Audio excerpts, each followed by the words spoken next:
Olá, com você que fez a inscrição para este curso, Pastoreando o Coração do Filho, o Coração da Filha. Estamos juntos novamente e o nosso livro referência, eu já tenho dito para vocês, né? É este daqui, Pastoreando o Coração da Criança, de Ted Tripe, da Editora Fiel. E hoje nós vamos falar um pouco sobre as influências que moldam a vida da criança, né? E quando a gente fala sobre influências que moldam a vida da criança ou do filho, da filha, a gente fala de questões da vida familiar, né? A pessoa acaba se tornando aquilo que ela recebe muito da vida familiar também, seja qual for a família, né? E essas influências, primeiro, elas são reais, todos nós temos a nossa história familiar, a nossa formação, e, segundo lugar, a gente também interage com essas formações que a gente tem, né? Com essa estrutura de casa ou com as influências formativas que sofremos. Elas são assim como verdadeiras flechas que vêm e tocam a nossa vida, né? E uma das primeiras questões é a estrutura da nossa casa. Se ela é formada pelo pai, pela mãe, e quais os papéis, o papel que o pai e a mãe exerce. Ela é uma família funcional, ela é uma família disfuncional, uma família em que a presença mais marcante é a presença da mãe ou a presença do pai, né? Quando Paulo fala, por exemplo, a respeito de Timóteo e da fé autêntica, cristã, que Timóteo ostentava, que Timóteo trazia no coração, ele se refere à avó Eunice, se refere à mãe, a avó Lloyd, a mãe Eunice, né? E nem mesmo chega a citar o nome do pai do Timóteo, que sem dúvida exerceu algum tipo de influência sobre a vida dele também, né? E Atos 16 fala que ele era um homem de origem grega, né? E nas influências formativas, né, influências que moldam a vida da criança, a gente pode falar sobre a questão dos valores, né? O que é mais importante num lar, mais importante numa casa, numa família, né? Por exemplo, pessoas ou coisas, né? A própria casa, a mobília, o modo como a casa é arrumada, decorada, organizada. Alguém fez uma pergunta para uma criança sobre o que mais pesava ou pesaria, né, na sua casa, se ele desobedecesse à ordem do pai ou da mãe, ou se ele quebrasse, por exemplo, um vaso valioso lá da família. E aí o garoto respondeu de maneira pronta que o que traria mais dificuldade, mais peso, seria quebrar um vaso. E aí o valor já fica revelado, né? Tem também a questão dos limites, né? O limite na casa, o que pode, até onde vai, até onde não vai, né? Essa questão do limite exerce influência sobre a vida da criança, em formação, do filho, da filha. A questão também de como a gente lida com as questões íntimas, os segredos, né? O que se diz a ambiente, a liberdade para partilha com o pai, com a mãe, das questões mais íntimas, né? Há também a questão dos papéis, né? Há casas em que os papéis são muito bem definidos, né? Alguém tira a mesa, outro lava a louça, alguém cuida disso, outro cuida daquilo, alguém paga a conta, e as atribuições elas são bem distribuídas e cada um tem um papel, né? Outra questão também é a questão da resolução de conflitos, né, no lar, como que os conflitos são resolvidos, né, como que eles são tratados, né, e como que a gente consegue resolver, né, chegar a uma solução, a uma a uma definição sobre os conflitos que temos. Outra questão é a questão do fracasso, né?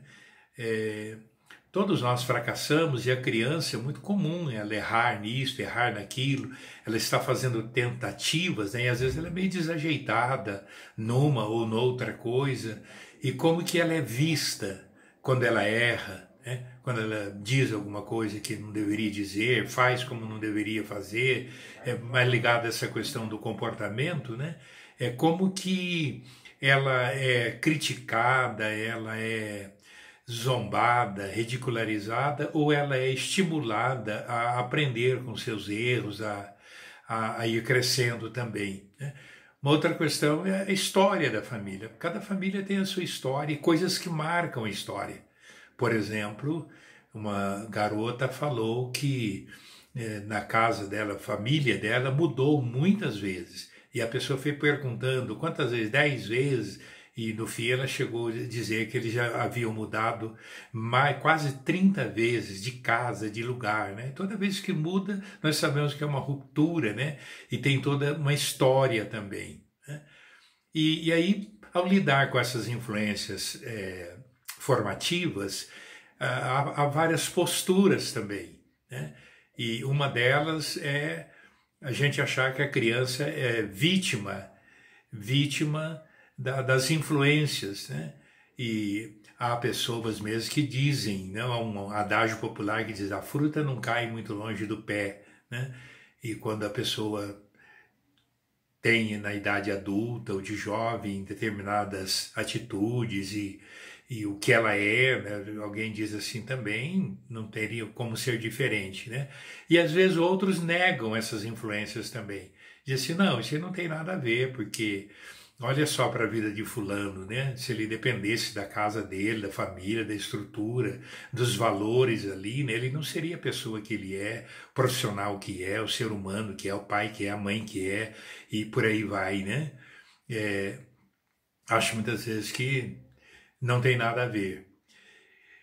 Bem, essa é uma questão que Ted Tribe trata aí já no segundo capítulo. No terceiro capítulo, ele vai falar de uma ação dos pais nessa questão de atentar mais para o coração dos filhos, da orientação em direção a Deus, né?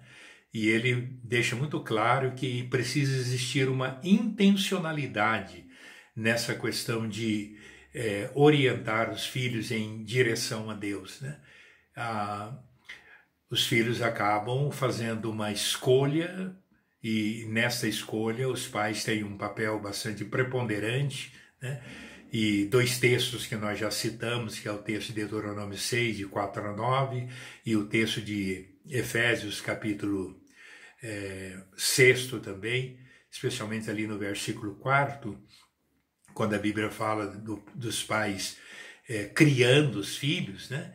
E fala que eles vão criar de acordo com a doutrina e o conselho do Senhor. Então há esta palavra clara do apóstolo Paulo. E também lá em Deuteronômio, aqueles ensinamentos que estavam sendo passados, transmitidos, a ideia ali é que aquilo ficasse no coração, não só na cabeça, não só no intelecto, não só como conceito, né?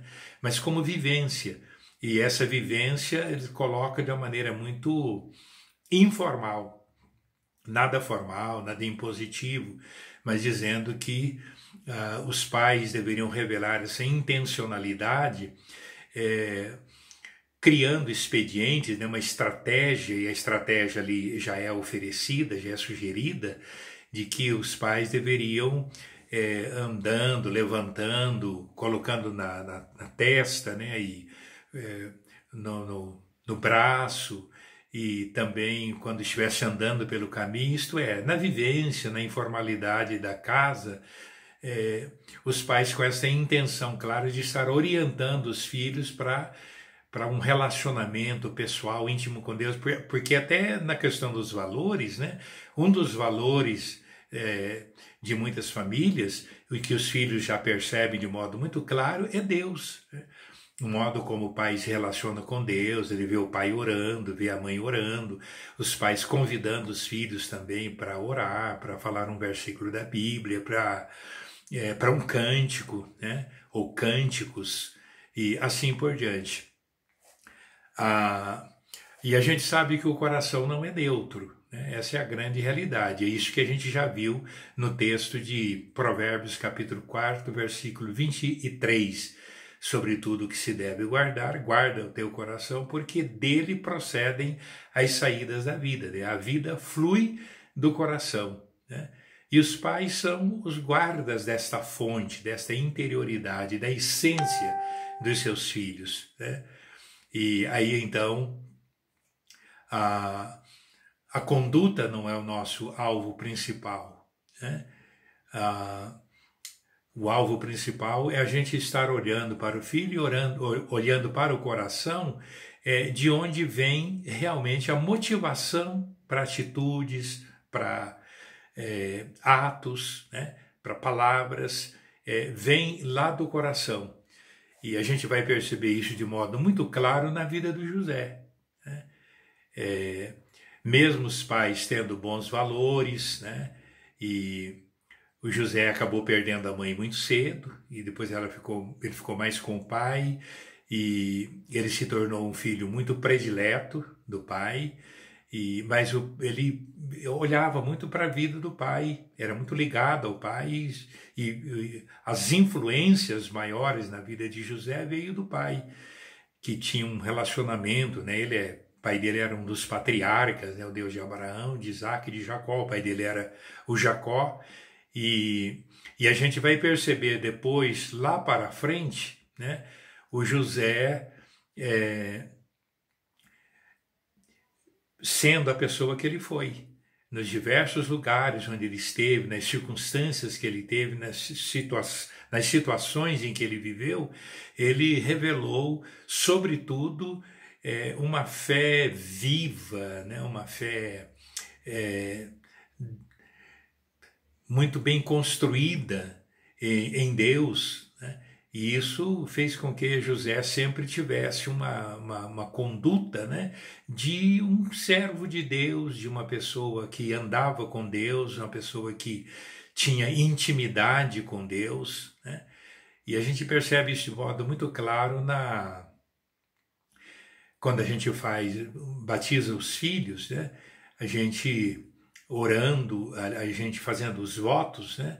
Um dos compromissos que a gente assume é de orar com os filhos e orar pelos filhos. Orar com os filhos é este tempo que a gente diariamente, ou sistematicamente, ou periodicamente, a gente ora com os filhos.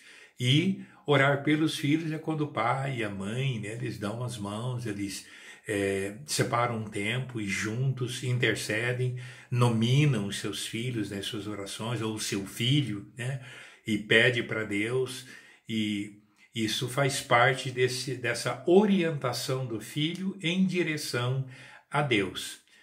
Eu espero que você esteja focado, né, nessa intencionalidade de orientar o seu filho em direção a Deus. O resultado vai ficar, né? No caso de José, a gente percebe nitidamente que ele teve um relacionamento assim muito pessoal com Yahvé, com Deus, e a trajetória dele. Os irmãos já tiveram bastante descaminhos, tiveram bastante dificuldades, e eles acabam depois vendo no exemplo de José algo muito bom, que impactou a vida deles, né? Mas o resultado lá para frente é com Deus, e os pais têm esse compromisso, né? Até porque cada pai cristão sabe que o filho não é dele, é de Deus, é presente, ele é um mordomo, né? Ele está ali cuidando de alguém que vai ser formado para ser um servo, uma serva de Deus, né? E isso ajuda muito. Mas saibamos que a influência da casa é muito forte na formação de uma pessoa. Ela dita muito, né? Ela determina muito aquilo que a pessoa se torna na idade, a partir da adolescência, de jovem, de adulto, ele vai sempre revelar as influências formativas da sua casa e a orientação da sua vida em direção a Deus. Hoje é isto que nós queremos deixar como reflexão para o seu coração de pai, seu coração de mãe. Um grande abraço e até o nosso próximo encontro.